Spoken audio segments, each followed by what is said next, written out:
Welcome. Welcome to the AML Awards given for work released in 2022. I'd like to point out before we get started that while I will be sharing some of the citation for each winning work, these are not the full citations, and I'd encourage you to check out the AML website in the near future to read the full citations to understand what impressed the judges so much about these particular works. Let's start with the young adult novel. The finalists this year were Orson Scott Card's Wakers, Beneath the White Silk Sky by Emily Inoue-Hui, Joanna Ho's The Silence That Binds Us, Kara McDowell's This Might Get Awkward, and The Words We Keep by Aaron Stewart.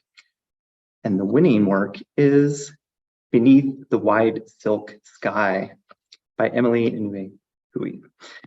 Drawing on family history, historical research, and her perceptive understanding of human nature, Emily Inoue-Hui has written a compelling and poignant coming-of-age novel set on the edge of the United States entry into World War II. Hui's eye for detail is as keen as her protagonist. Her authentic portrayal of Sam's fear and confusion resonates with readers who, after feeling the character's complex turmoil, will gain an understanding of what it's like to be excluded and abused because of one's race. The historical context, especially the wartime rhetoric, provides a fully developed snapshot of that dark moment in American history when a government imprisoned many of its own citizens. By focusing on the personal trials confronting Sam, her family, and friends, instead of on the larger movement to round up and incarcerate Japanese Americans, Hui delivers a personal story of outrageous injustice and the toll it took on very real people. Emily is here. Emily, would you like to speak? Thank you so much. I'm very grateful and honored to be in this company, which includes some dear friends. And actually, in my very first creative writing class ever, one of the textbooks was Orson Scott Card's Characters and Viewpoint. So thank you. This book began with what this community here might call a heart turning to its fathers and mothers.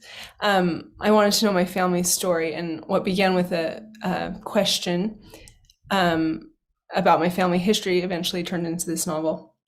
It was pretty clear to me, living in Provo, Utah, that I looked different than some of the people around me, and that somehow my family's story had taken a sharp turn, and this Japanese family had ended up in Utah and in this faith community. And so as I learned about, this period of history and what happened here, I learned about how that shaped our family's identity and how it shapes my own identity.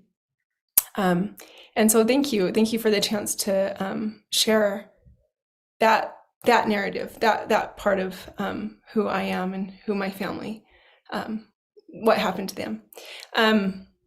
As I look at the other finalists and as I have seen on social media, the finalists in the other categories, I'm grateful to see this wide variety of stories and a wide set of questions that creators are dealing with.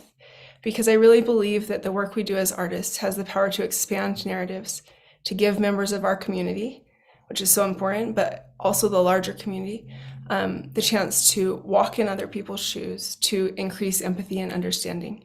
And this is so important, as I look at history and the kind of things that were in the narrative at the time, it's clear why people were willing to send Japanese Americans to prison camps. And we call that history, but there are things that are happening today that are heartbreakingly similar. And so I think we need art. We need the kind of art that calls us to be better and that shows us how to be better. So thank you to all of you for the work that you're producing. And thank you to AML for making it possible for us to get together tonight. Thank you, Emily. Next up, comics. Mark Elwood's The Glass Looker, Volume 2, Rachel Allen Everett's The Manderfield Devil, Noah Van Sciver's Joseph Smith and the Mormons, and Doug Wagner and Tim Odlin's Beware the Eye of Odin. As a personal note, this is the only category in which I'm familiar with all the works, and they're all excellent, and I know that's true of all the categories, and I'm excited to dig into some of the ones I've missed. The winner of comics is Noah Van Sciver for Joseph Smith and the Mormons. Noah can't be here, but he did send us an acceptance video, which I will play now.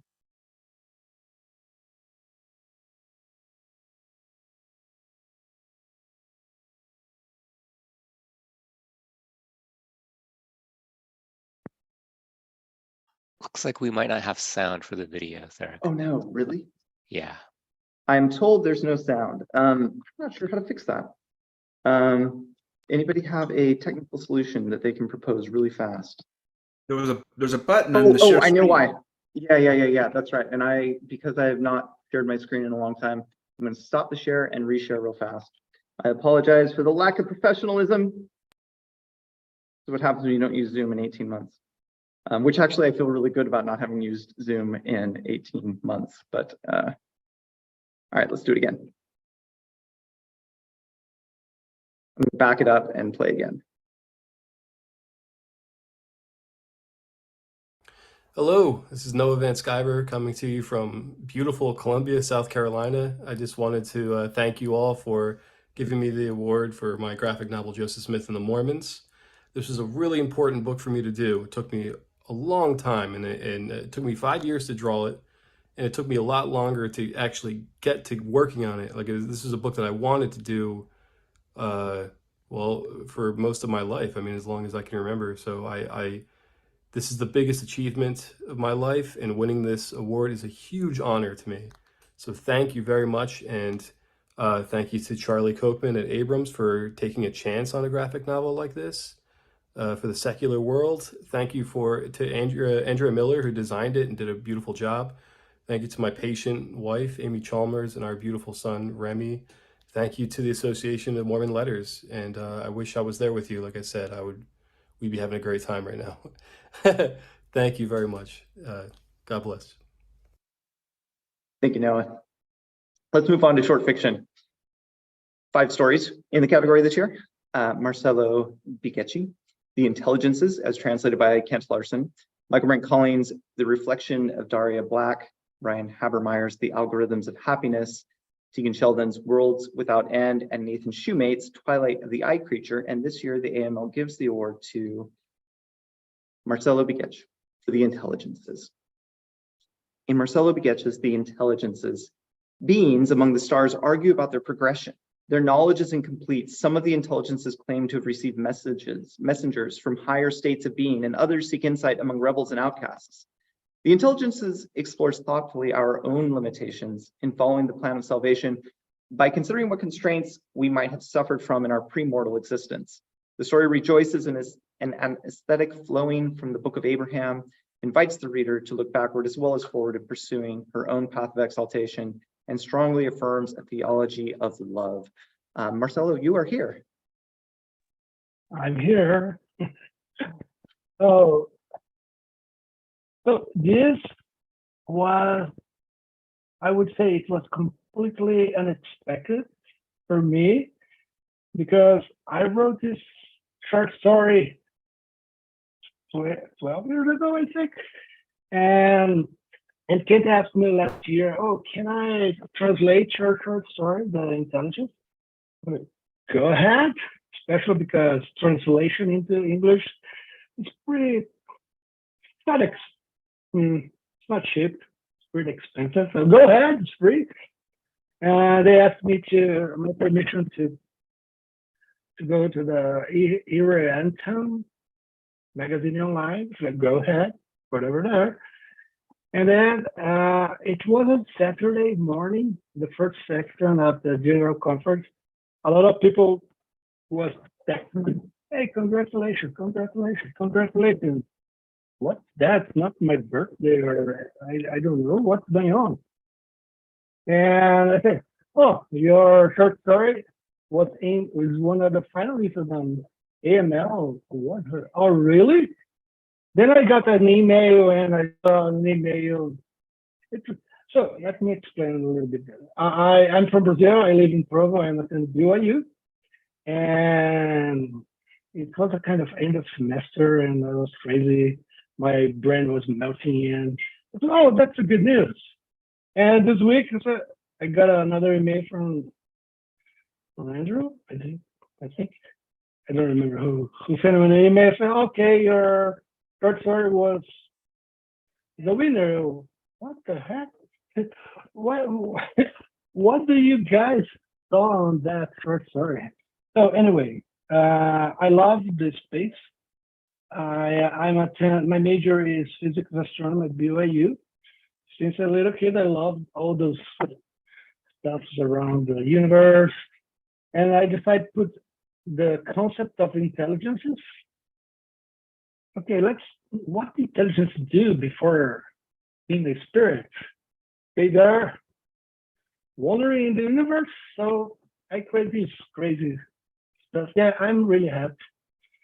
And yeah, thank you for you at the AML organization for everything. Sorry about the accent from a galaxy far, far away. And yeah, thank you. I'm really happy. Thank you, Marcelo. Let's move on to drama.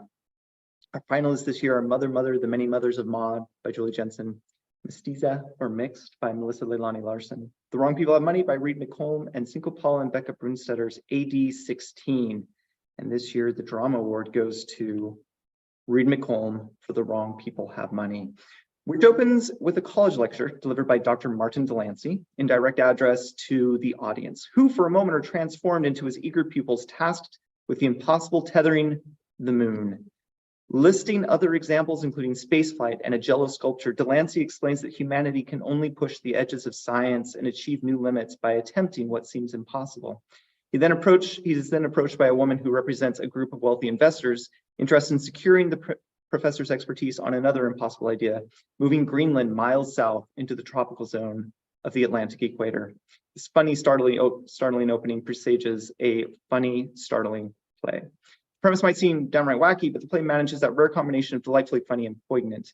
Some characters are over the top, but this comedy has serious things to say about wealth inequality, media frenzy. Not overtly Mormon, LDS audiences are bound to be interested in the questions the play raises about what it means to play God.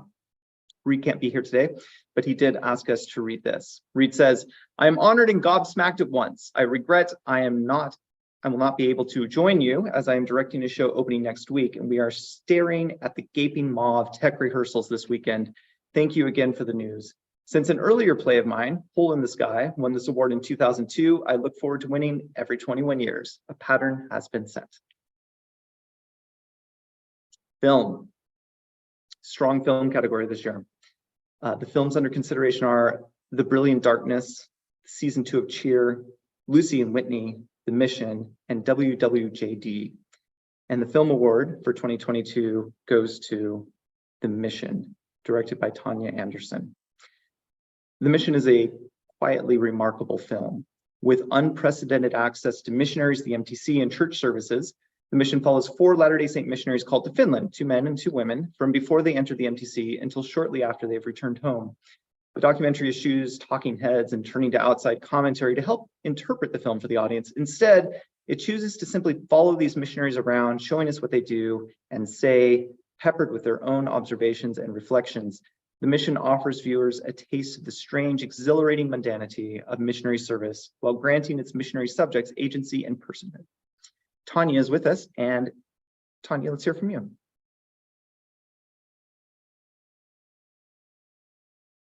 Sorry, I was almost not going to unmute myself there. Hi, everyone. Yes, I'm joining from Finland today. So yes, it's early in the morning, 3:30 a.m. to be precise, or 3:24. But thank you very much for recognizing the mission.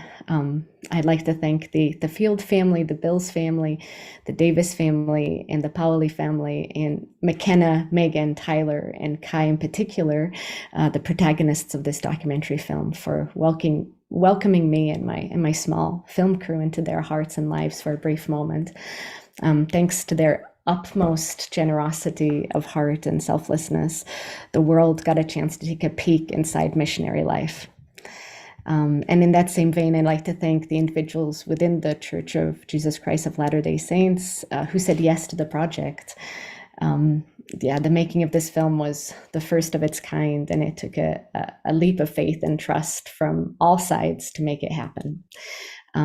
Taking a deep dive into other human beings' lives and faith was very eye-opening and heart-opening for me, and I know I'm not alone in this.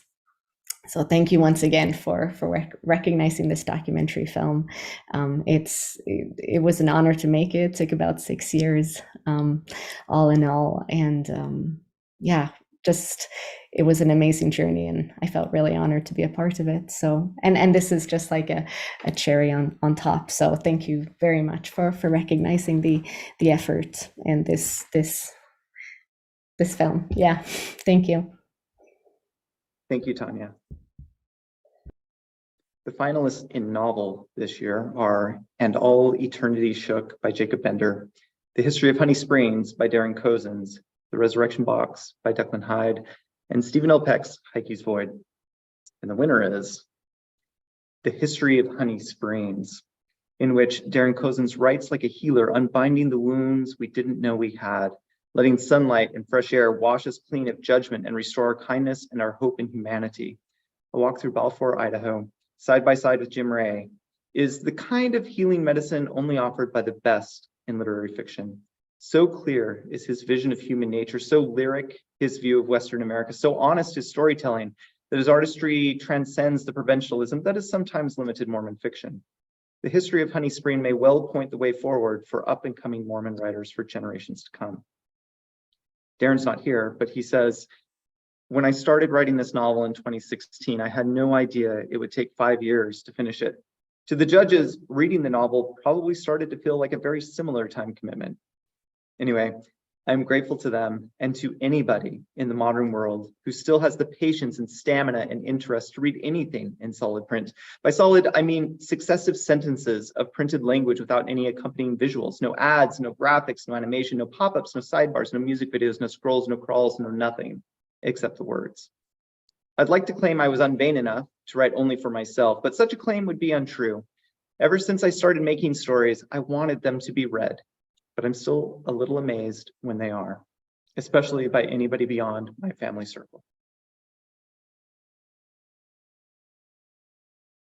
The 5 collections nominated in poetry this year, or the finalists in poetry this year, are Tyler Chadwick's Litany with Wings, Rio Cortez's Golden Axe, Danielle Dubrasky's Drift Migration, Scott Hill's Hemingway in Paradise and Other Mormon Poems, and Fatal by Kimberly Johnson.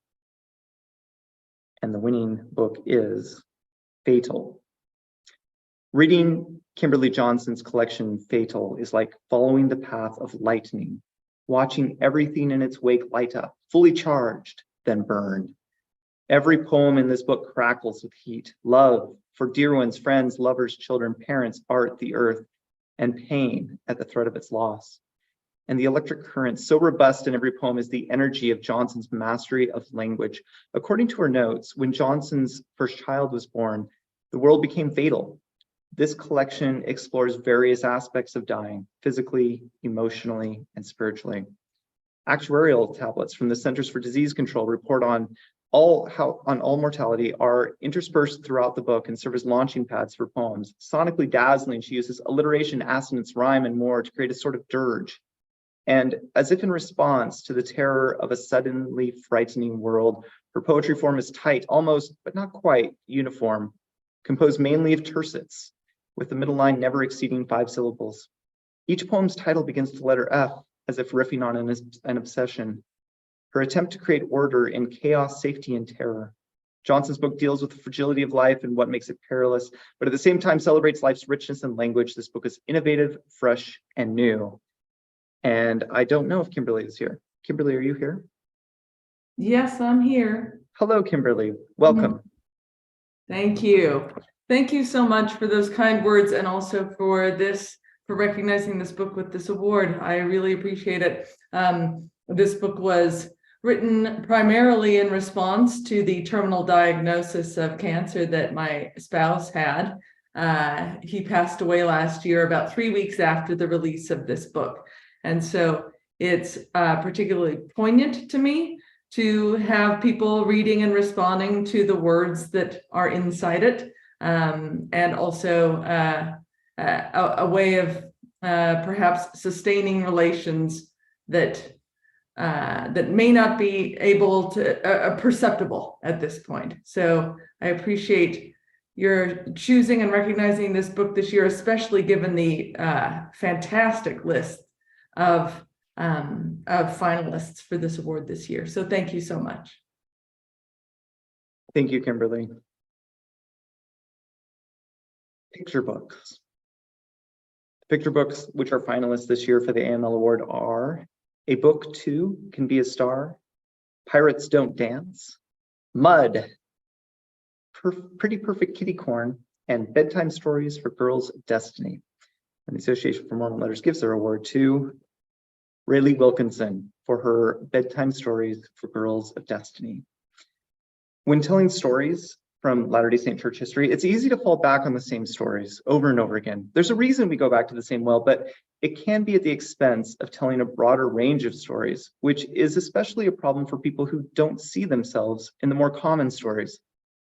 Bedtime Stories for Girls of Destiny relates brief stories of 45 Latter-day Saint women. While there are some very well-known names in this book, most of the stories are about women who are no less well-known, who are less well-known, but are no less important or inspiring. Each story includes a full-page illustration by one of 7 artists. The choice of so many artistic contributors serves as a reminder that each of us will bring something different to these stories as we interact with and retell them, turning a book of 45 stories into a kaleidoscope of potentially infinite variation. And Rayleigh is with us. Thank you so much. And thank you for those very kind words about the book. I'm very honored and grateful for this award and for the recognition of this book. It's very humbling to have my name in this work alongside so many other really, really great creators. I want to start out by thanking the illustrators, Brooke Bowen, Esther Heilani Kandari, Victoria Riza Hyde, Samantha Long, Ellie Osborne, Sarah Hawks, and Brooklyn No. They truly brought this book to life, and I'm so grateful for their talents and for what they shared. Researching this book was one of the coolest experiences of my life. I've always really liked learning about strong women, and I've always just really been inspired by women who break the mold and do amazing things. And I wanted to learn more about women in my faith that had done that. But as I researched them, they gave me so much hope and strength and motivation, and really a feeling that I had talents and things that I was passionate about for a reason, and that everyone has those things for a reason. So I wrote this book to share stories of Latter-day Saint women from around the world, and these stories feature women whose achievements are as diverse as they are. And I hope that by learning these stories, that everyone can feel confident in their own mission and in their own talents and own worth, and also recognize the strength of the global sisterhood of the Church of Jesus Christ of Latter-day Saints. So thank you very much. I really appreciate this. Thank you, Rayleigh. Words of wisdom. Moving to middle grade novel finalists. The finalists are The Legend of the Dream Giants by Dustin Hanson, The Hope of Elephants by Amanda Hill, Lindsay Levitt's Willis Wilbur Wows the World, Jennifer A. Nielsen's Lines of Courage, and J. Scott Savage's The Secrets of the Looking Glass. The award goes to Lindsay Levitt for Willis Wilbur Wows the World. With her absolutely delightful voice, Lindsay Levitt has created a charming character in Willis Wilbur, who the reader will root for from beginning to end. While filled with real challenges any 9-year-old will face, such as bullying, disappointments, and tricky friendships, this fantastical story of a burgeoning life coach keeps the reader smiling throughout, with upbeat messages, quick pacing, and punchy pro tips. While children's literature can at times be heavy, and rightfully so, Wilbur Willis Wows the World is a refreshingly light, bright read that manages to tackle real topics with wit, clarity, and just the right bow tie. Lindsay is here with us, but Lindsay, would you like me to play your video first or after you speak? I'll speak first. Okay. I am so honored to win this award, specifically because this book is humorous, and my whole career I've written books with humor in it. They're not always the award winners, and humor is how kids are able to connect and make meaning My little brother passed away in a car accident a few weeks ago. And so he read this book with my nephew before he passed. So this video here is me talking to my nephew about Willis Wilbur. Thank you so much. Thank you so much for this award. We're so honored. It's such a big award. I didn't think only one person could accept it, so I have my awesome nephew Banks here with me, and we just want to tell you a little bit about Willis Wilbur. So Banks, who's your favorite character in Willis Wilbur? My favorite character is Shelley because she helped Willis with all ideas of helping him become a life coach and helping him get to the Helping him and being a good friend. Mm-hmm. Yeah, totally. And funny thing, if you were to say one word about Willis, what would it be? Organized. Organized. And what's funny is Banks's dad, super organized, right? So I kind of had some good notes for Willis on that, but something about Banks that really helped me write this book is Banks is always tries, and he tries super hard, and he keeps going, and he dreams big and he lives big. And that's set an example for me, and it helped me write this character who's so much like my nephew that I love. So thank you so much. What did you want to say about this? If you when you read book 1, you better read book 2. Yeah, you better. Thank you. Okay. Good advice, Lindsay. Thank you. So there's a special award this year. 3 remarkable texts were all released in 2022, republishing older texts and placing them in a setting that revealed their importance and their significance, and just wonderfully put together books, and they deserved their own category this year. And they are A Vision Splendid, The Discourses of David O. McKay, by, I'm just gonna say by, though it's debatable, I guess, whether that's the right word, but by Anne Marie Wright Lampropoulos, The Basilisk of Beauty, Harriet Stark's novel, by Joe Monson, and The Corianton Saga by artist E. Parshall. And the award goes to artist Parshall for The Corianton Saga. Her sharply written and comprehensively sourced critical introduction prefaces the republished material, telling the story of the stories, a history sometimes as unexpected and gripping as the collected authors hoped their adaptations would be. Parshall is honest with her criticism. Few would consider it great literature, she says of Robert's story. But she is also effusive in her recognition of the signal ambition and achievement represented in these pages, and her hope that by bringing the 5 major iterations of the Corianton Saga together for the first time in history, they can be read, enjoyed, discussed, dissected, and reincorporated into Mormonism as part of its rich cultural heritage. Parshall's hope is our hope. And if there's any vehicle for such reincorporation, it is the Corianton Saga. Thanks and congratulations for bringing these stories and their history out of obscurity and into light. And I believe Artis is with us now. No, I don't think she is. Oh, she's not. Well, we'll catch Artis some other time. Here's a note. We would like you to know that Michael Hicks has received the AML Lifetime Achievement Award for this year's award. Here you see some of his writings and music. We had an interview with Michael Hicks earlier this afternoon. You can find that on YouTube, and he will be here after the close of the award ceremony and participate in the readings. The full write-up of Hicks and why Michael Hicks is deserving of a Lifetime Achievement Award will appear shortly on the AML website. Moving on to creative nonfiction. Our finalists this year are The Precarious Walk by Phyllis Barber, Wineskin by Michael Hicks, The Burning Book by Jason Olson and James Goldberg, and Rachel Ruckert's East Winds. And the winner is The Burning Book. A good memoir requires an interesting, true story, or lacking that, the skillful and artistic telling of a true story. Jason Olson's memoir, written in conjunction with James Goldberg, is both. What's more, besides being both informative and artistically rewarding, this is a book that can nourish the reader spiritually. This religious memoir resists the easy constraints and motifs of the usual conversion story because it doesn't end with an artificial happily ever after at baptism, but seeks to describe a mature, lifelong faith journey. This is a story of a quest to define one's relationship with God and religion, and to continue to refine and redefine it over a lifetime through interactions with other people and other faiths.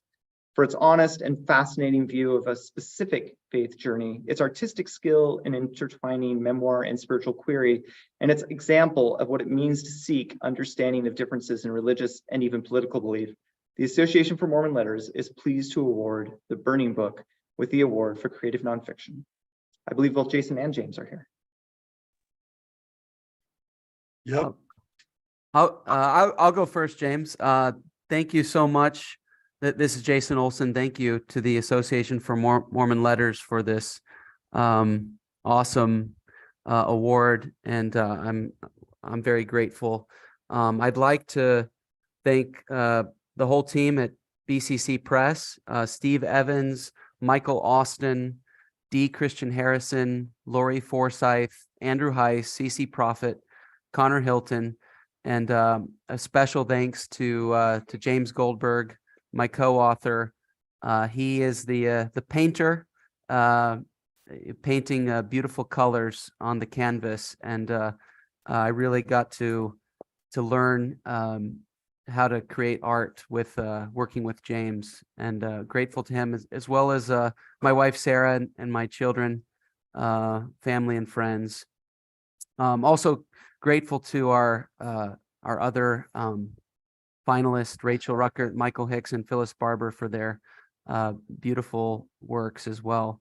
I'll just add that when I got with James to write this memoir, I told him at the very outset that I wanted to ensure that we wrote about the beauty of Judaism and its nearness to God. And so we created an unconventional conversion story that we hope honors both religions as well as the other religions that I encountered throughout my life and the people that practice them. But I'll just end with saying that this is a work that I hope will show my belief that the restoration really needs Judaism and some of the insights that we gained from that religion, and that it's worthwhile. It's a worthwhile tradition to keep around. And I'll turn it over to James. Well, I think in a tradition that's so oriented around conversion and mission experience that goes with that, I've been really interested for a long time in telling conversion stories in different ways and adding some dimension and sophistication to our sort of usual genre of that. And it's not every day the perfect true story just lands in your lap.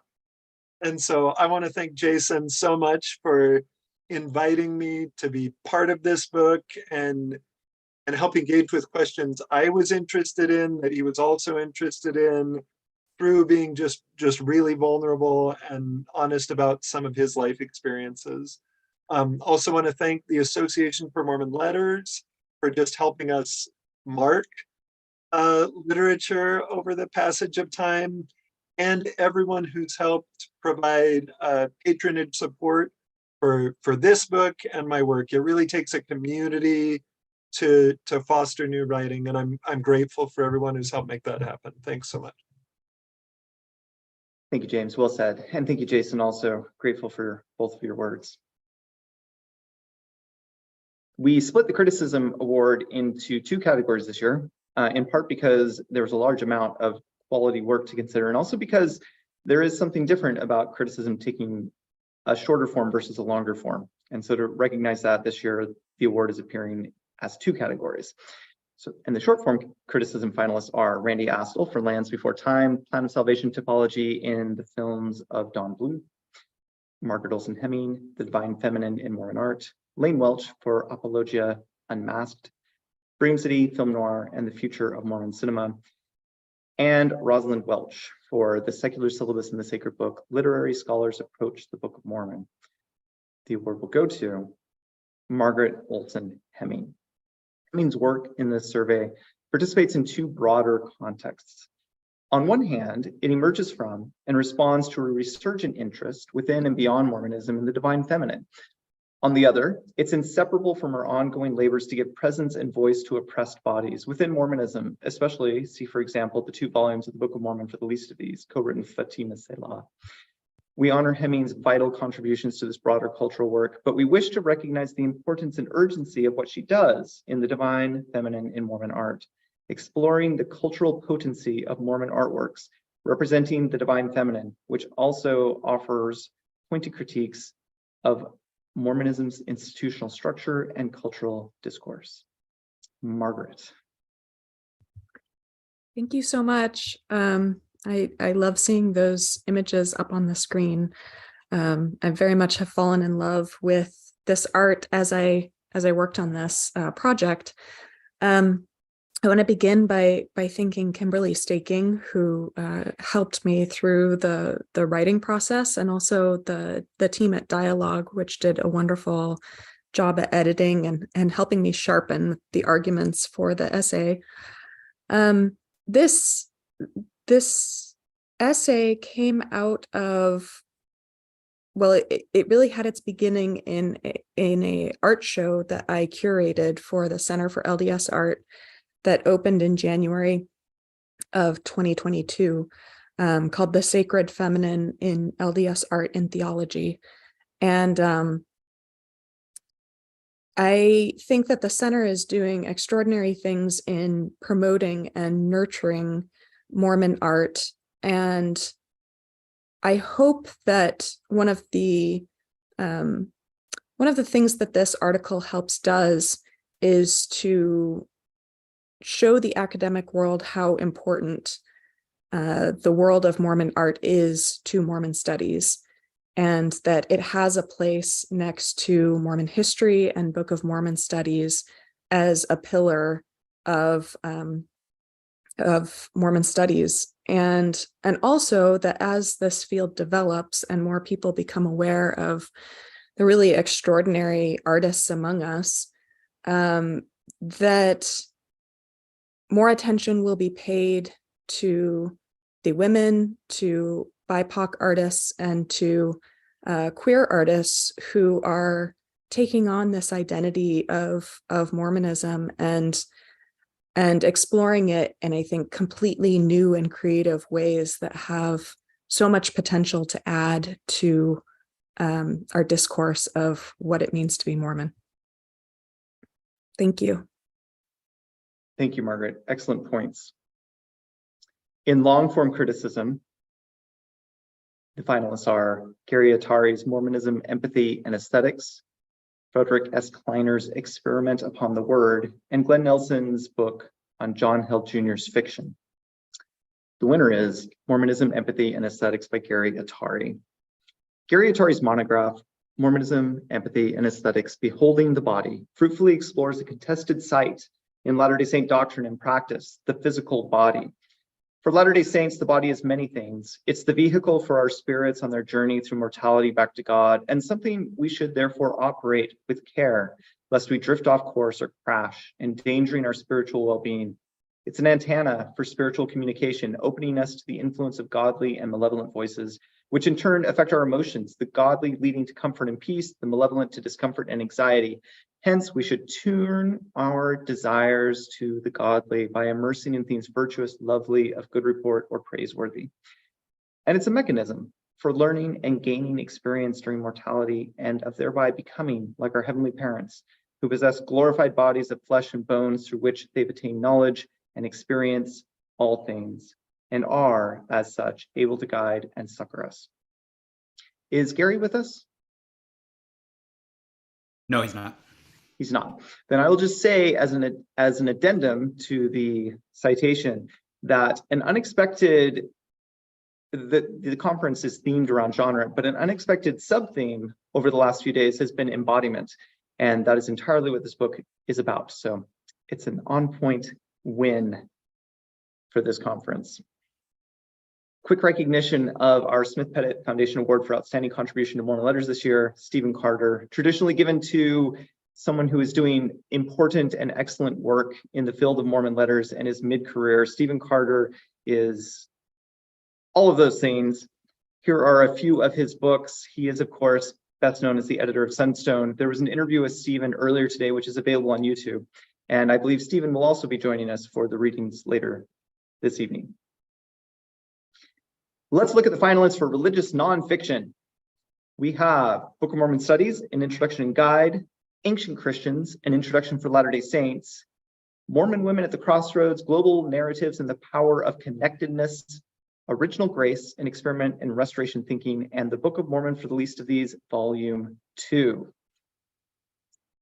And this year the award goes to Ancient Christians, an Introduction for Latter-day Saints by Jason R. Combs, Mark D. Ellison, Catherine Gines Taylor, and Christian S. Heel as editors.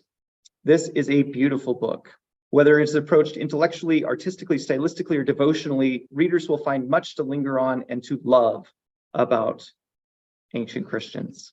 The book's underlying logic and its well-researched and well-documented chapters justify interest by scholars. Naturally, Latter-day Saint scholars of religion will want to read this book, but so will non-Latter-day Saint scholars who focus specifically on the intersection of Latter-day Saint and early Christian doctrine and practice.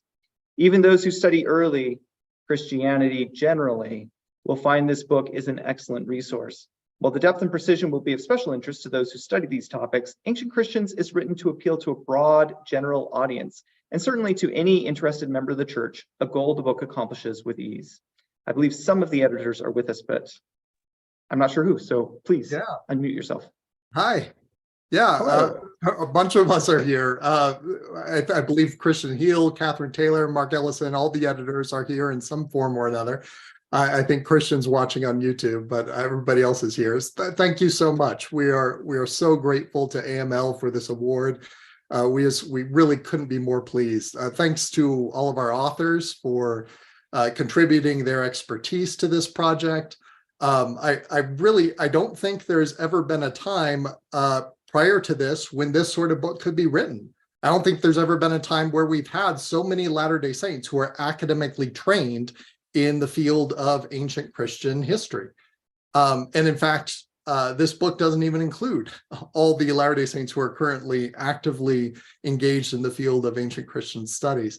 So it's really the academic training that makes this book unique and makes it stand apart. Even though we've tried to write it in such a way that it can appeal to an average Latter-day Saint, having this expertise allows us to provide some insights that really honestly have been absent in prior books written about this period of history for Latter-day Saints. Oftentimes we talk about ancient Christianity from the 2nd century on as a period of a great apostasy. And so with that lens on, we tend to focus on the negative. This book, we focus entirely on the positive. We acknowledge where there's differences from Latter-day Saint beliefs today, but we dive in and focus on seeing ancient Christians as our ancient spiritual ancestors. We see this as a work of turning our hearts to our ancient Christian mothers and fathers. And so, again, like you said, this book is beautiful with Mark and Catherine, with their training in ancient Christian art history. They were able to bring together this stunning collection of art and material culture that you'll see on almost every other page. I should also thank the Maxwell Institute, Spencer Fluman and the governing board for believing in this project, Andrew Heiss, who designed this volume in such an engaging way. Thanks again to AML for this award. I really hope that it helps to convince more people to read this book. As Latter-day Saints, we've harbored some misconceptions about ancient Christians. I think it's time that we learn to see them as our spiritual ancestors. So thank you again. Thanks so much. Thank you. I'm going to take that pause to mean nobody else is going to jump in and talk. Jason was speaking for everyone. Thank you, Jason. Moving on. Short fiction collection. The finalists this year are Down the Arches of the Year by Lee Allred, Michael Phillerup's The Year They Gave Women the Priesthood, William Morris's The Darkest Abyss, and Lahua Parker's Sharks in an Inland Sea. The award goes to Michael Phillerup for The Year They Gave Women the Priesthood and Other Stories. And if you'll forgive me, I put the notes on the wrong page, so I'm going to go back and read the citation here. Fuller Up's stories take on a variety of forms: a novella, the transcript of a confession, sudden fiction that reads like a prose poem, a letter. His sentences are exquisite. They squeeze between two giant boulders constricted so tightly that for Mark, at least, coming out the other end felt like a birthing. And a pregnant mutt, her swollen teeth dragging along the snow, plodded toward the rock schoolhouse where Tom earned his daily bread. While his endings are like the twist of a knife, flowing through the stories is Fuller Up's love for people, the earth, and God. In one of the most moving stories, a man drives into a blizzard with a bad truck, bad clothing, and the feeling he has wasted his life. What he discovers on his journey will knock readers back on their heels. Michael, welcome. Hello. Well, whoever wrote that wonderful citation, there's a special place in heaven for you. I just bought it on eBay. It's yours. So, the title story of this collection, "The Year They Gave Women the Priesthood," it began as a comic romp. It was going to be 20 pages, and about 20 pages into it, it took a completely unexpected turn.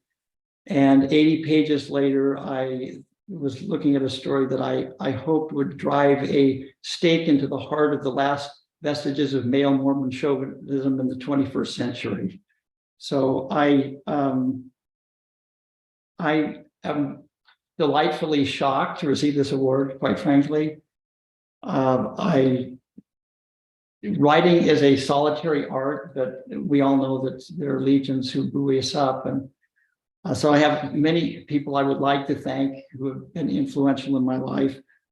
And I will probably never have another opportunity like this on this stage. So first and foremost, I'll start at the top. I thank God for giving me almost 70 years of life on this earth, and for blessing me with 9 lives, 8 of which I squandered before age 21. But I still have the last one, number 9, and I'm chugging along. My wife, Rebecca, has been my anchor and my inspiration. She is the love of my life for the last 48 years. Mi compañera, mi novia. I want to thank my children and grandchildren who bring me great joy. I want to thank all of the people at Signature Books for having the courage and the confidence in my work to publish it. 3 good friends who are very instrumental in creating the title story: Steve Allison, Judy Lyon, Vaughn Emmett. I've had many great mentors in my lifetime: Jay Fox, Richard Craycroft, Gene England, Lavina Fiedling Anderson, and of course the one and only Eloise Bell. I also want to thank the Association of Mormon Letters for offering these awards every year, and for honoring and recognizing the efforts of not just the winners, but all of us who strive to raise the bar of excellence in Mormon letters. So thank you. Muchísimas gracias. Mahalo nui. Ahyehe. Thank you, Michael. Final award this evening is for podcast, and the finalists are, come follow me, kids, Leading Saints, This Global Latter-day Life, Tribe of Testimonies, and Why Religion. The award goes to This Global Latter-day Life, Caroline Klein, host and writer. Half storytelling, half conversation, This Global Latter-day Life features the perspectives and life stories of Latter-day Saints from Botswana, Mexico, the Caribbean, and other countries around the world. Our judges called this podcast engaging, well-constructed, at the highest quality in sound, production, and content, and concluded that this Global Latter-day Life beautifully augments the conversation and scholarship of the Church of Jesus Christ of Latter-day Saints. The stories and amalgamated commentary provided for these diverse Latter-day Saint experiences expands our vision and the horizon for what it means to be a member of the Church of Jesus Christ of Latter-day Saints. Caroline. Oh, thank you so much. This is such a pleasure and a delight to be receiving this award tonight. This podcast project arose out of a desire to lift up and grapple with these wonderful global oral histories that we have at Claremont Graduate University. And these are voices and stories that they're not heard maybe as often as they should be. And so it has just been such a great thing for me, such a privilege to be able to work with them, to be able to take seriously what they have to say. And of course, I could not have done this alone with a podcast. There are lots of talented people involved. A huge thank you to Shiloh Logan for his audio editing. He was amazing. A thank you to Blair Hodges for giving me feedback on the scripts. And then, of course, a huge thank you to all the terrific discussion partners who agreed to come on the podcast and talk with me about these oral histories. But most of all, I want to thank and recognize the women who shared their stories in oral histories with such strength and vulnerability and wisdom. It was an honor to work with their stories, and it is definitely an honor to be recognized here tonight. Thank you so much. Now, you have a bit of time to get a drink of water while we some tech switching control of things. But in closing, I just want to thank again all the finalists, all the winners, everyone who is producing work which is worthy of attention, and all the volunteers who acted as judges, doing the reading and the listening and the watching that makes the AML Awards possible. And thank you all for participating and coming and being invested in this work. And with that, I am going to hand the microphone over to Andrew Hall, who will be emceeing the readings. Okay, thank you so much, Derek. All right, well, so some people are here already, and we'll go ahead and start with them. And then I know there's some people that are going to be joining us later on. So we'll go as we go. Let's can we start with Michael? Michael, you're in Florida, or I think you're on the East Coast now, Michael Philrup. So you're probably staying up later than everyone else. So maybe we could start with you. Okay, all right. Let's see.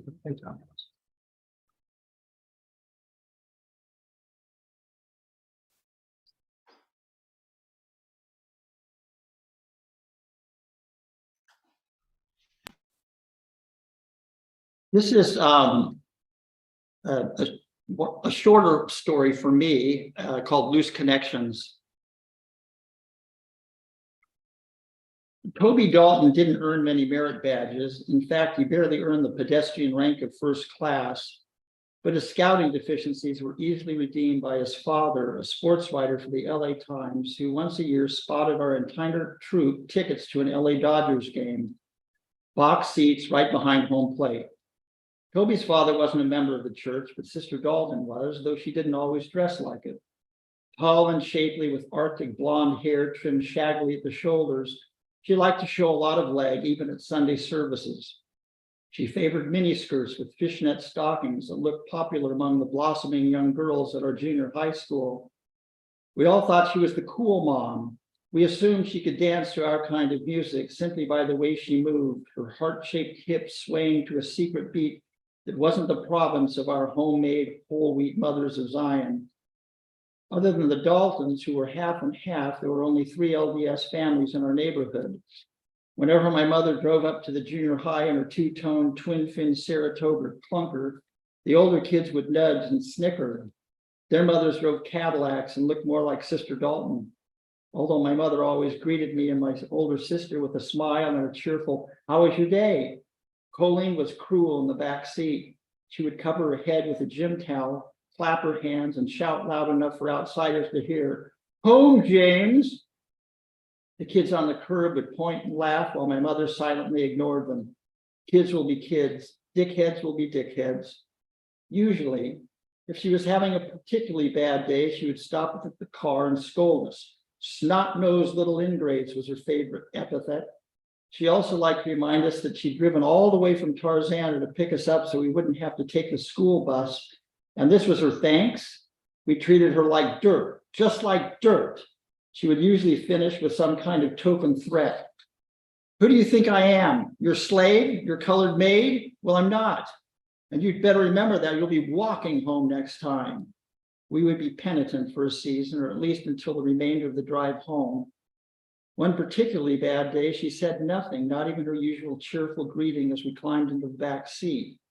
When I peeked at the rearview mirror, I noticed tears shellacking her cheeks. Even my flinty little heart softened for a moment. Mom, I said, what's wrong? Oh, you have no idea, she sniffled. No earthly idea. She was quiet the rest of the drive and most of that evening. My father came home late that night, which wasn't unusual. He often had church meetings or something going on at the high school. I was already in bed when he arrived home and should have been asleep, but I wasn't. I could hear my mother's voice in the kitchen. She was angry, speaking in the same sharp tones she sometimes aimed at me and Colleen. She wasn't screaming like a banshee, but she wasn't holding back either. I heard the word hypocrite 2 or 3 times and tramp half a dozen. By contrast, my father's assertive voice was reduced to a meek whisper. There were several long stretches of silence, and during one of them I dozed off. When I woke up the next morning, my father was gone and my mother was quiet at breakfast. Where's Dad? I asked. He left for work. Already? He had to go in early. Eat your pancakes. You're going to miss the bus. I have to take the bus? Yes, now hurry up. A few weeks later, we struck it rich when Mr. Dalton gave our scoutmaster tickets to watch Sandy Koufax pitch against the Chicago Cubs. My father readily volunteered to help chaperone and provide transportation, which meant we could squeeze 3 other scouts into the back seat of his Plymouth Valiant with me riding shotgun up front. That was the plan. Even though Mr. Koufax threw his first pitch a good 4 feet above the catcher's grasping mitt, it turned out to be a pitcher's night. Outfielder Lou Johnson would be the only hit and score the lone run on a throwing error. I can still see him sprinting home, eyes bulging if bloodhounds were snapping at his heels. Mr. Koufax would retire 27 consecutive batters, striking out 14 of them, including the last 6. Zeros lined the scoreboard except for those last 3 aberrations. 1 hit and 1 run for the Dodgers, 1 error for the Cubs. When he fanned Chicago's last hope, Harvey Kuhn, a galaxy of flash bulbs lit up the stadium. Blue seat cushions sailed out of the stands like square frisbees at the beach. In seconds, they checkered the infield. Teammates in Dodger blue stormed the mound and hoisted Mr. Koufax to the scars. I have a generic recollection of the obvious, the smell of the hot dogs and cigarettes, roasted peanuts and chocolate malts, the giant orange ball with the white 76 in the center mounted on a flagpole, the scoreboard flashing perfect game, the shared euphoria of the fans as we merged into a single mass and poured out the exits. What I recall most vividly, however, occurred an hour before Mr. Koufax's first erratic pitch, as my father's car was following the trail of red taillights snaking up Chavez Ravine like a river of molten lava. We'd all met at the church prior to the game, 12 scouts, 3 cars, 3 adult drivers, and Sister Dalton, a zebra-striped miniskirt and a cream-colored blouse that fit so tight you could see every lovely curve and crease of her upper body. At the last minute, she decided to attend the game, and who could protest? She held our admission tickets in her shiny black vinyl purse. She'd also decided to ride with us. She sat up front in my place, my mother's place, if she had been present, which I resented at first. However, my resentment soon turned to curiosity and then to something else that seemed at once confusing and exhilarating. I'd never seen Sister Dalton so up close and personal, and I couldn't take my 13-year-old eyes off of her. From the backseat, I watched her silver earrings dangling like fishing lures and her soft jawline moving in a slow, liquid rhythm as she worked on a stick of gum. I wondered if the Marilyn Monroe mole on her left cheek was real or cosmetic. One thing was certain, the prominent bulge of her breast was authentic and magnificently magnified each time she turned sideways to talk to my father, who answered her tersely, his eyes fastened to the pavement. While I tried to avoid the appearance of leering, I did look long enough and hard enough to discern the lacy outline of Sister Dalton's brassiere. This stoked within me a reaction that felt exhilarating, embarrassing, uncomfortable, and shameful. Every time she took a breath, it seemed as if the 7 seas were in motion and I was riding one of its fatal waves straight to hell. As my father's car followed the laggard traffic towards the parking lot, a vast desert blacktop filling up quickly, an old VW Bug packed with college kids pulled up alongside us. One young man with wild Einstein hair pressed his hands and face to the glass like a lizard in a cage. Another man with a sketchy mustache poked his head out the passenger window, shouting, "Hey, sir, the young lady can come with us." He gave a wolf howl and the car sputtered off, leaving in its wake a trail of noxious car parts. Sister Dalton turned to my father, who in my mind had always been an innocuous Poindexter-looking high school math teacher, and asked, "What did they say?" My father stared chastely at the road, pretending not to hear. Sister Dalton twisted her buoyant body to face him more directly, addressing him not as Brother Harrison, but by the nickname he and my mother shared alone. "Hank, what did they say?" In the rearview mirror, I saw my father's eyes close painfully, as if Sister Dalton had just inserted a knife into his liver. "I think they were trying to say you're cute," he grumbled. Sister Dalton giggled like a little girl, waving the remark aside as if it were a pesky fly. Her body angled towards my father's, her red-tipped fingers circling the crisp plaid arm of the sport coat, tightening briefly, then letting go. I stared at the negative space between them, their silhouettes like two pieces of a puzzle yearning to be squeezed together, locked tight, whole. The end. You, Michael. Michael, you're serving a mission right now. Is that right? You're serving a mission. Where is it? My black badge right here. Well, thank you for joining us for the mission field. And this is Michael's third AML award, all in short fiction, going back to 1986. Was his first. Congratulations. Thank you. Emily, would you like to go next? Yes, sorry about that. Thank you.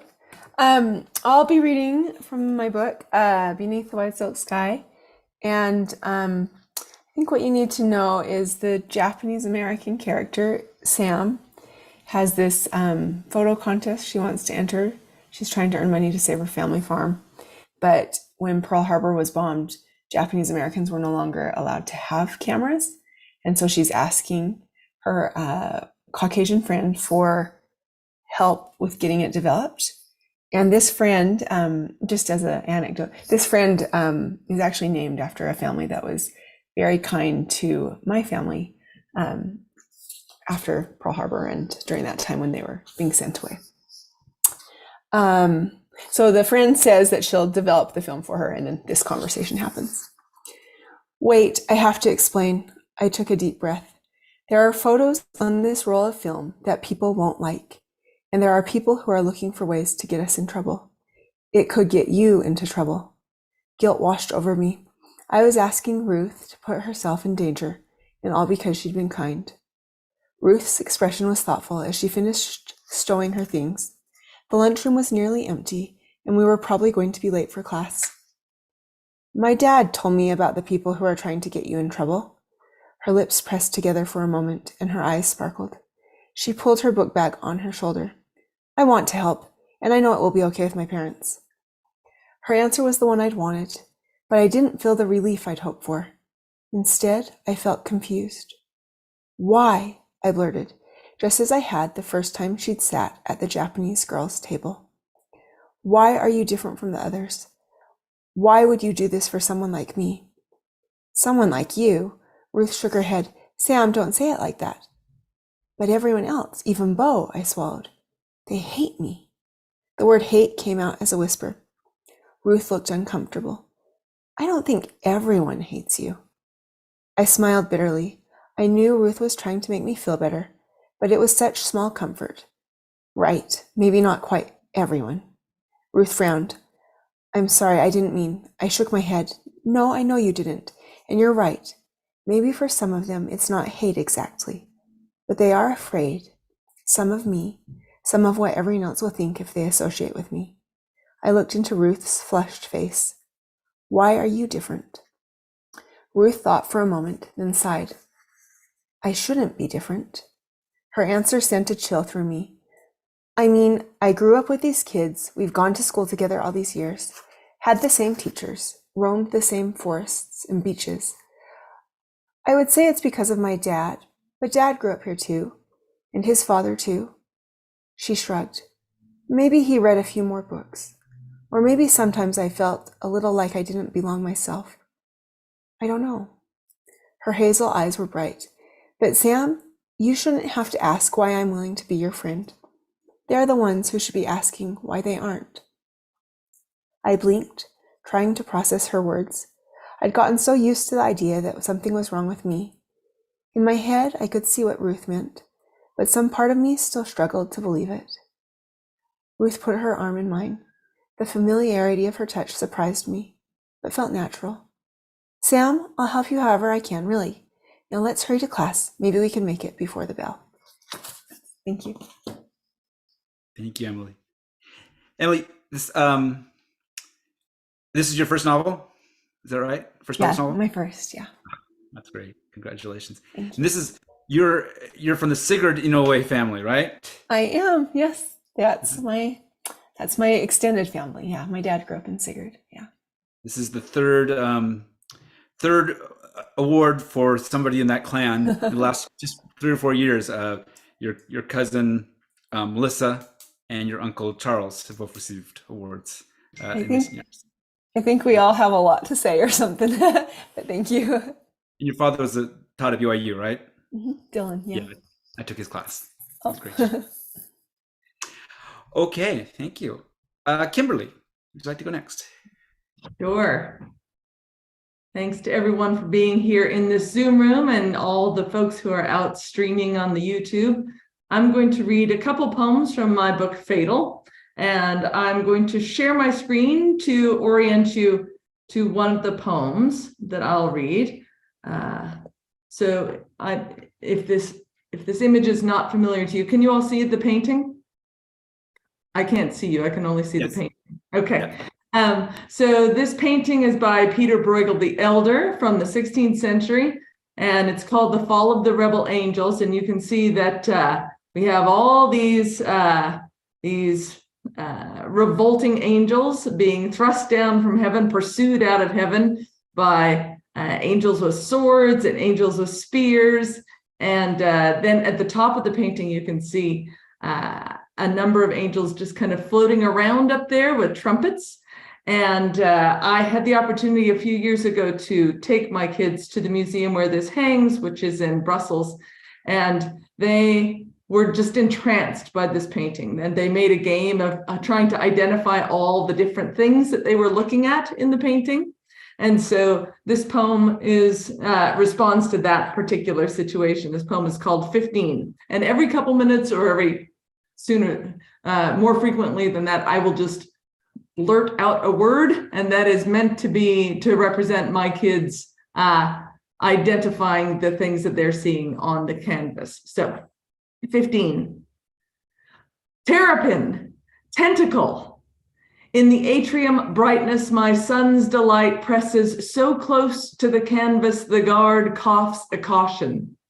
The commotion of wing and fang that is Bruegel's fall of the rebel angels hangs like a trespass. Claw, carapace, like a curious cabinet had sex with a scavenger hunt. Salamander. Halfway headlong down his hurtle, one handles in his demonic fist a fish basket finned with switches. Another faller fledges into swallowtail, the fleshy edges of his lewdness startled with butterfly finery. A third, hurdy-gurdy, is girt with the garnet and sudden gold wings of the Lucifer bird. Every peculiar pursued to its foundering is part something else. Armadillo, esquire, as agog at itself as at an ambush of angels. My angels, half plunged into each your own strangeness, gangly and almost in need of a shave.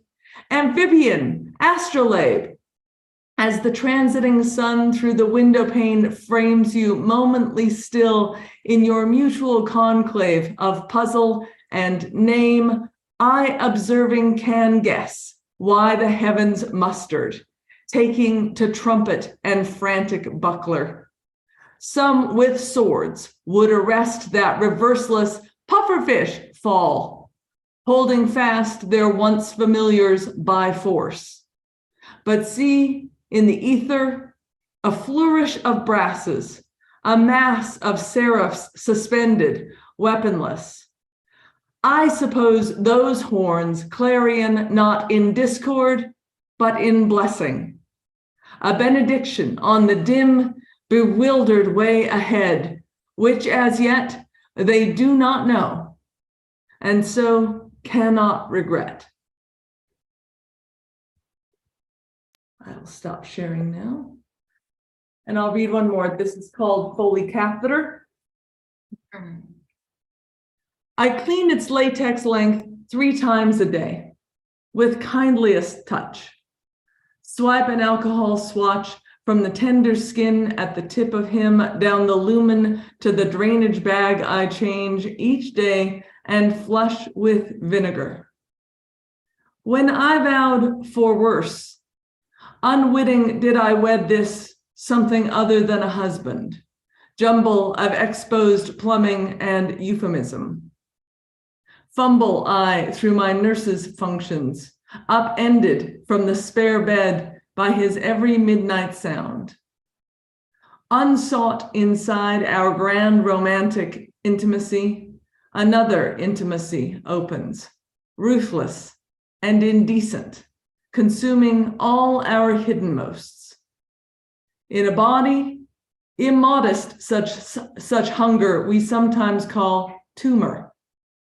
In a marriage, it's cherish, from the Latin for cost. Thank you. Thank you so much, Kimberly. Those were beautiful. Okay, next we're going to go to Rayleigh Wilkinson. I'm sorry, is that, remind me again how we say that? Yeah, you got it. Thank you. Okay. I'm also going to share my screen, if that works, to show you some pictures.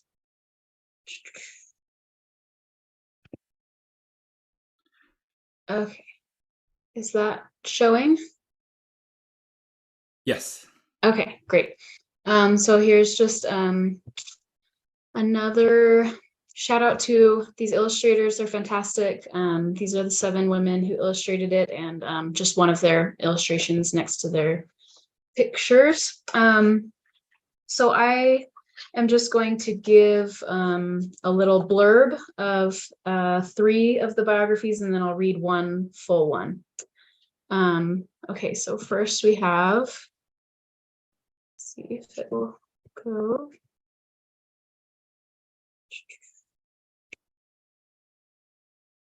Okay, there we go. This is Astrid Tuminas from the Philippines, illustrated by Esther. Once upon a time, there was a hut with holes in the roof where a little girl named Astrid lived with her family in one of the poorest slums in the Philippines. When the night sky was clear, Astrid gazed up at the stars and wondered what she would do with her life. Dreams are free, she reminded herself. If you don't know, she was the first female president of UVU. Okay, this is Julia Mavimbela from South Africa, illustrated by Victoria Riza Hyde. Once upon a time, there was a woman named Julia in Soweto, South Africa, gently placing a seed in a hole with weathered hands. Julia studied the group of children surrounding her and said, "Let us dig the soil of bitterness, throw in a seed of love, and see what fruits it can give us." Julia's beautiful garden, once a hardened, rodent-infested plot, was now a haven for children after the Soweto uprising of 1976. And this is Sahar Kumseye from Palestine. Once upon a time, there was a woman named Sahar scrambling up a 10-foot wall on the outskirts of Jerusalem, while the footfalls of armed Israeli soldiers grew louder behind her.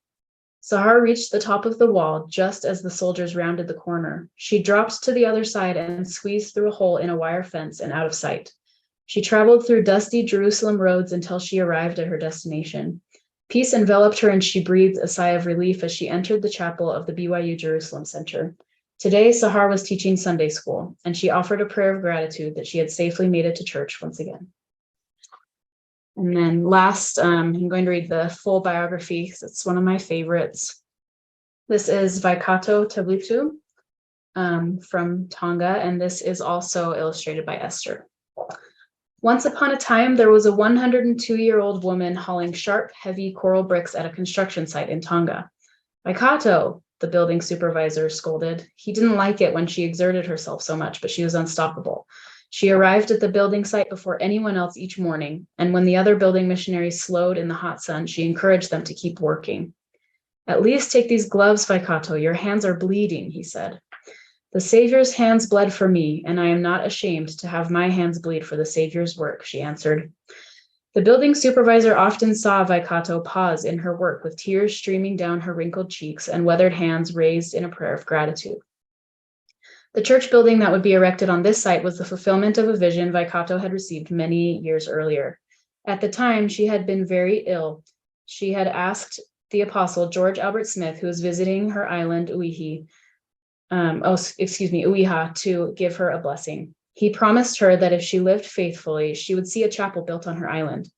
As he spoke, she saw the chapel in a beautiful vision. For years, she shared her vision with her friends and other members of the church, but each passing year without a chapel brought more ridicule. Despite her friends' disbelief, Waikato never doubted that her vision would become a reality. When the church finally sent Tongan missionaries with building plans to Uiha, Waikato described to them in detail the building layout. The missionaries were astonished and asked her if she had seen the plans. She answered that she had seen them in a vision, complete with a gold steeple. Ah, there you are a bit mistaken, they said. These plans call for a silver steeple. However, the silver steeple that was meant for Uiha was unexpectedly diverted to a different island, and they received another steeple in its place made of bronze that shone like gold in the sun. When the chapel was completed, Waikato stood in front of the beautiful building, radiating joy. She said, I know now how relieved Joseph Smith felt when the Lord provided witnesses to the Book of Mormon. The Lord has provided a witness to the whole island to the truth of my vision from so many years ago. Thank you.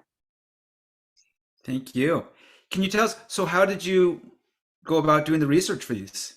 Where did you find the story? That's a great question. Let me see if I can stop sharing my screen.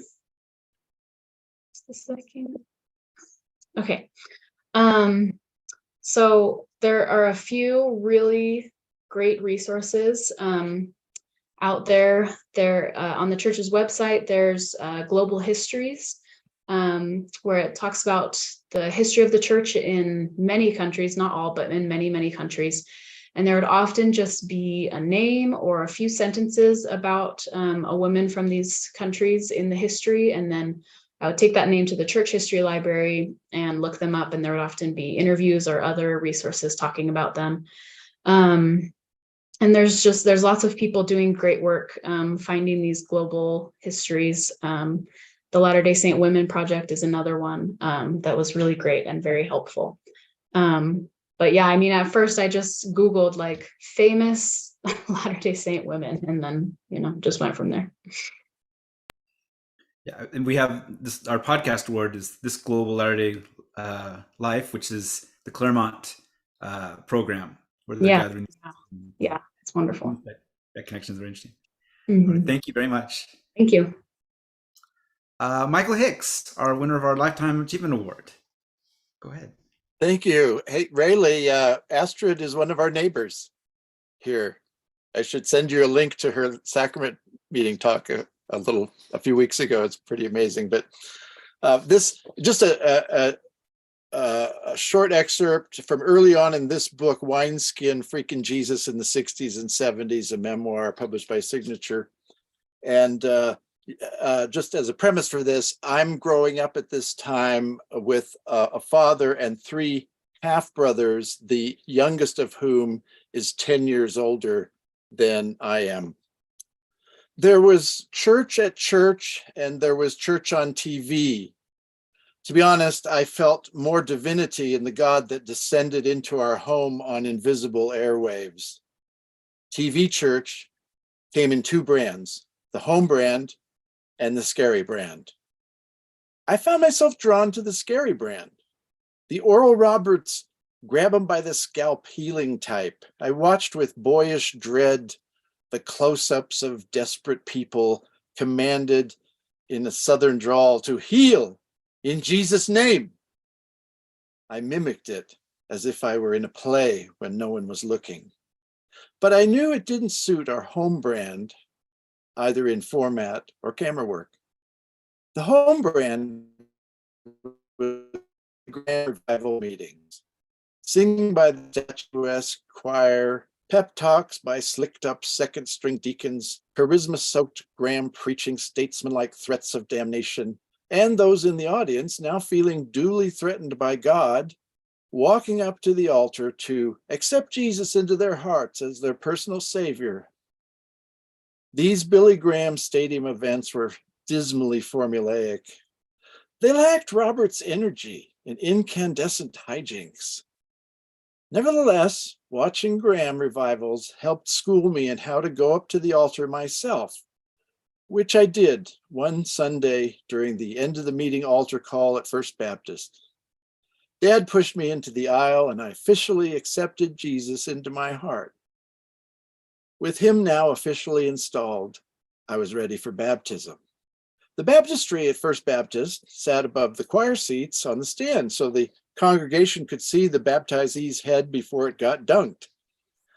After donning a white robe, I walked down the few steps into the water. I was relieved that it was so much warmer than I'd expected, almost like a kettle on a low simmer. The pastor, Dr. Clarence Sands, put a handkerchief over my mouth and nose, then laid me back in the water in the name of the Father and of the Son and of the Holy Ghost. When it was over, we went to Smorgies, then returned home to what had become my imaginary forest. Dark green curtains lining the living room, with a lit black and white TV illuminating the Hicks campsite. By its light, I built houses, then forts, then mansions out of worn-out playing cards from the discard pile of Dad's Southern Pacific pinochle games. I watched Captain Kangaroo every morning and Westerns at night. Gunsmoke, Wyatt Earp, Wagon Train, Bat Masterson, and Cheyenne. The only one I didn't like was Dad's favorite, Bonanza. It was about a dad and his 3 or 4 sons, depending on the season.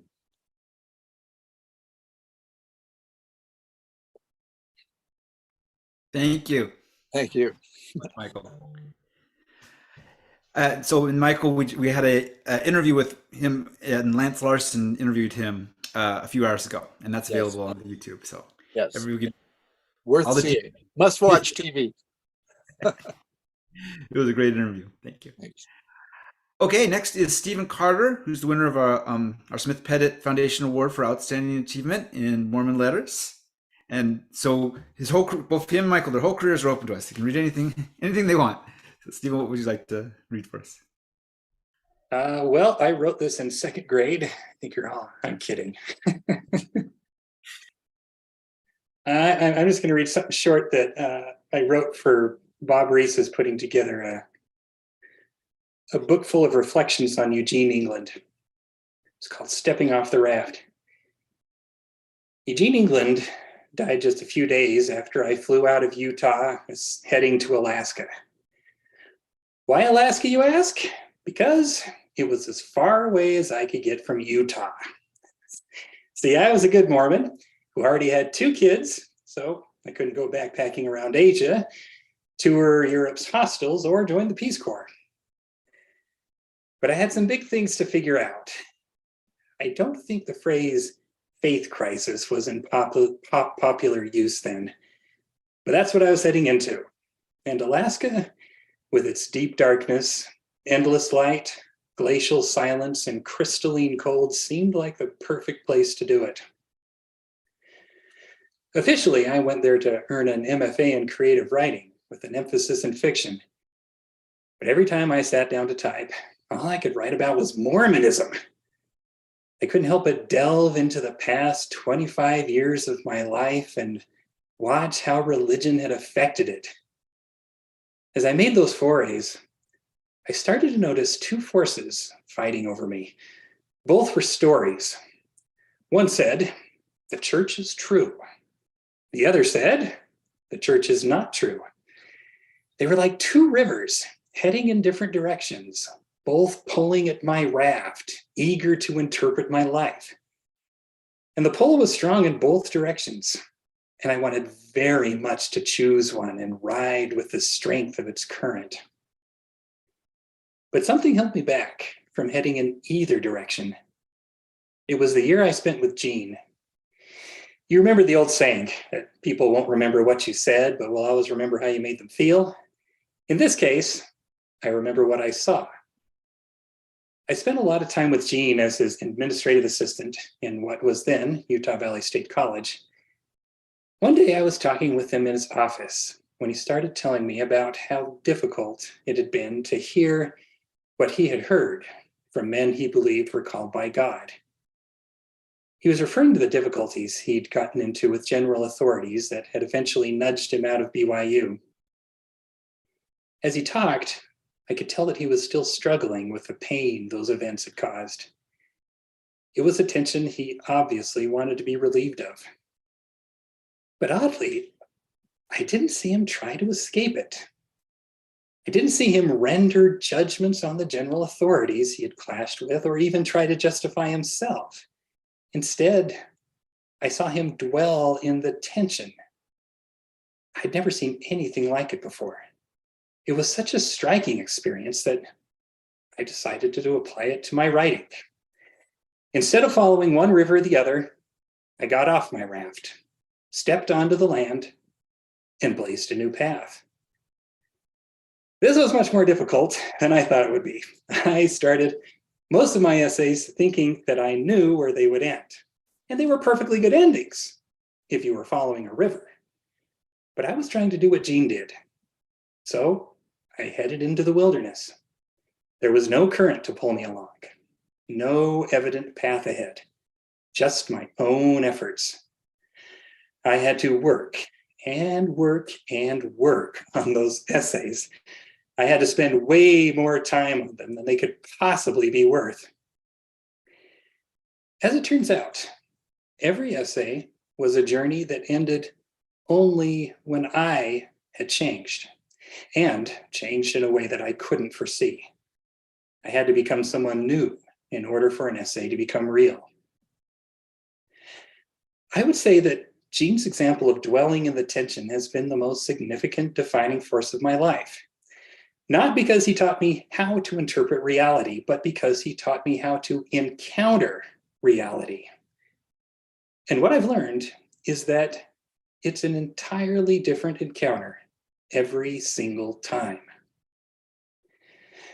Over the years, I've realized that the main value of this practice isn't that it's righteous or moral per se. I'm not a good person because I use it. Rather, its main value is that it helps me see more. It helps me feel more. It helps me experience more, and it helps me connect more. I've learned that when I feel tension or pain, it's a sure sign that I'm in a learning space. And the more tension or pain, the more possibility of learning. It's actually been especially helpful during the past few years when political tensions have run so high. Instead of feeling that I'm surrounded by enemies, I feel surrounded by opportunities. When I say, how could somebody possibly think like that? I no longer say it rhetorically. And after some exploration, I find that the great majority of people are seeing useful things that can expand and enrich my thinking. It's helped me make and keep a lot of interesting friends. I went to Alaska to get as far away from Utah as I could. But now, more than 20 years later, I'm back in Utah. And Utah provides plenty of tension to dwell in, as does the church. So here I am, surrounded by tension, surrounded by pain, surrounded by opportunities. The end. I hope you've enjoyed this Audible production. Hooray, thank you. I love that both of our lifetime and the Outstanding Achievement Award this year. Both authors are so great at mixing together really thoughtful, insightful, and poignant material with really funny material. They're both very funny guys. And Lindsay talked about the importance of humor in her work recently, and I really appreciate seeing that. Okay, let's move to Jason and James. Sorry, Jason James. Go ahead. Oh, thank you so much, Andrew. I just wanted to share a passage from the Burning Book here. And I'm also grateful for Rayleigh bringing up Sahar Kumsia, and I can share a bit of piece here about my own Sahar that I engage with. This is in the context of the end of my first year at Brigham Young University, when I have this overwhelming obsession to go to Israel, and I'm discussing my plans with my roommates. My roommates here said to me, they couldn't understand why I wanted to live in Israel. For them, life had a simple enough script. You chose the right and said no to temptations through high school. You found a nice Latter-day Saint girl in college and got married. Then you supported a family, passed on faith to the next generation, and used your talents to serve the community. It was a good, simple life. From their perspective, God had put me on the path to that nice, steady life. And moving to Israel wasn't part of the picture. At best, it was an eccentric distraction. At worst, I was risking leaving the Latter-day Saint path altogether by investing so much in my identity as a Jew. They couldn't understand what I was feeling. I think sometimes it's hard for white American Latter-day Saints to understand what the spirit of Elijah can feel like for people from minority cultures. When our hearts turn, they turn with tangible power. Maybe my friend's disapproval was why I wanted so much to tell Lama, a Palestinian friend that I met at BYU, that I was going to Israel. Yes, we came from different sides of the political struggle there, but we both really cared about the place. I thought she might be pleased that I would be working on Jewish-Arab cooperative efforts. In my mind, my work in Israel would benefit both of our communities. It might even end up helping someone in her extended family. Well, that wasn't the way Lama saw things at all. Why are you doing that? She asked me instead. The question was really personal. We'd always enjoyed talking together despite our differences in perspective, and maybe she'd hoped she was changing my mind about Zionism more than she did. She felt betrayed that I would still go to Israel, even knowing how she felt. To her, every additional Jew immigrating to Israel increased the pressure on Arab Israelis and Palestinians. She worried people like me were displacing the people she felt most connected to. Why couldn't we stay in America? But a few months later, I was in the land of Abraham and Isaac and Jacob, the land, too, of Jesus, who I believed would return as a lion Messiah, fulfilling all the prophecies. Even the air felt charged to me, like Israel had a different spiritual humidity. I thought of the Force from Star Wars and how the prequel film said it was manifest in tiny particles in certain people or places. In Israel, that idea of midichlorians finally made sense to me. We took time for historic sites when we got there. On a Birthright Israel trip, we visited Jerusalem's Old City and the Jewish Quarter. We made our way to Jerusalem's Old City and the Jewish Quarter. We made our way to the Western Wall. That last wall is like a veil between us and the Shekhinah, the presence of God's glory, which still dwells on the site of the old temple. It meant so much to me to press my prayers into the cracks of the wall, pointing my soul like the magnets in a compass toward a concentration of God. It wasn't only the ancient Jewish past that moved me. I remember visiting the kibbutz where Rachel Bluestein, who immigrated from Imperial Russia to the land of Israel in 1909, had worked while she wrote some of the first great poetry in modern Hebrew. She had asked to be buried on a hill overlooking the Sea of Galilee. We gathered around her grave, while an American Jew who had immigrated told us his story and paid tribute to Rachel's life. I had a lot of appreciation and respect for Latter-day Saint pioneers, but I didn't feel like a pioneer myself when I was in Utah. On the birthright trip, I felt like I was stepping into Israel's modern pioneer legacy. I could answer Rachel the poetess's call to be part of this place right now. Not nebulous tomorrow, but today, solid, warm, mighty. Today materialized in the hand of this single short day to drink deep here in our own land. Thank you. Thank you, Jason. Congratulations on this, on your first award. And your co-author, James, this is his fourth award in 4 different categories, after drama and special performance and novel.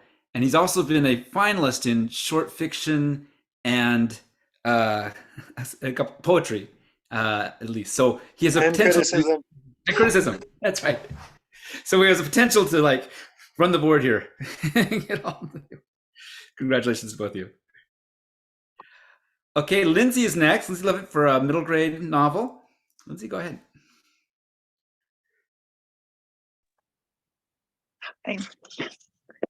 Okay, this is the beginning of my novel here. The yearbook signing party. Finishing 3rd grade was a big deal, though maybe finishing isn't a strong enough word. Accomplishing, conquering, that's it. 3rd grade was the end of the middle. 3rd grade was finally being old enough to play Foursquare, but never making it to the A square. 3rd grade was moving into bigger fractions and science experiments. There was nothing little about 3rd grade, but 4th grade? 4th grade would be difficult. Division and long book reports, important secrets. Maybe some of us would start wearing deodorant. We would be upperclassmen. Not only would I be older than many of the kids at Green Slope Elementary, but also taller, wiser. 4th grade was a responsibility I was thrilled to accept. On the last day of 3rd grade, I gave Mrs. Harding a teacher's art tubular mug before heading into the cafeteria for the yearbook signing party. My best friend, Shelley Kalani, was in the office talking to her mom. Mrs. Kalani was a school nurse, which was a busy job during the last days of school. Too many kids throwing books or tripping as they ran in circles, screaming, "Summer!" In a few more days, Shelley and I would be leaving for 6 whole weeks of summer band camp.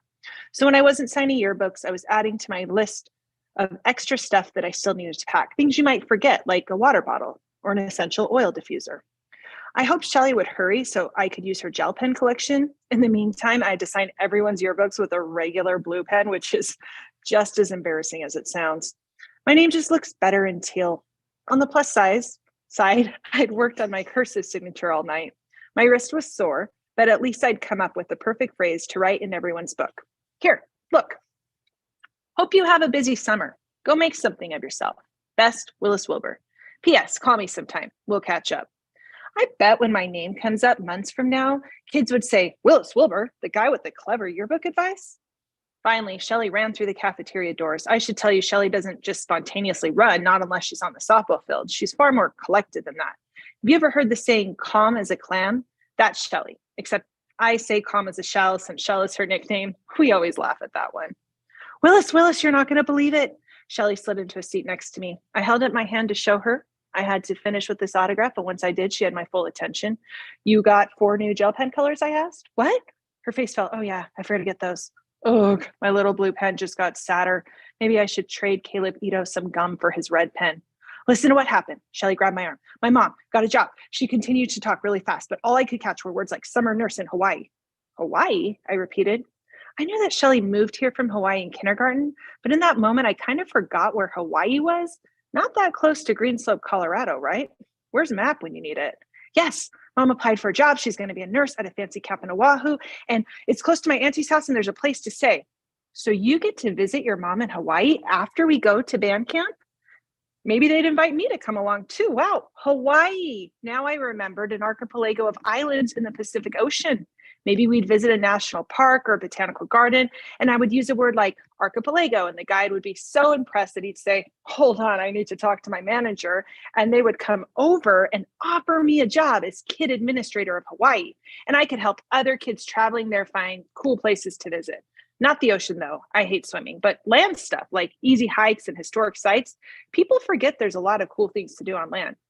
Huh, I'm not sure what I would wear as an official kid administrator of Hawaii, but there's still time to mood board. Willis, Shelley waved her hand in my face. Don't start imagining yourself as president of the Pacific, okay? I'm not, because I wasn't. There's no such thing as a president of an ocean anyway.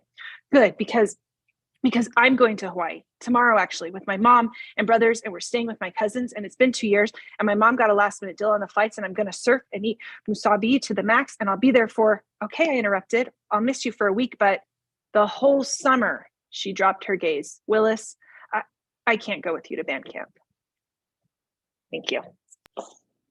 Great. Thank you so much.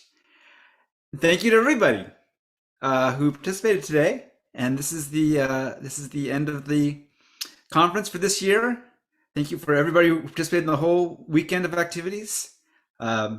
Just such great literature and so much stuff that I'm looking forward to reading now, getting these things and watching these movies. This is a great opportunity to hear from wonderful authors and creators. Thank you, everybody.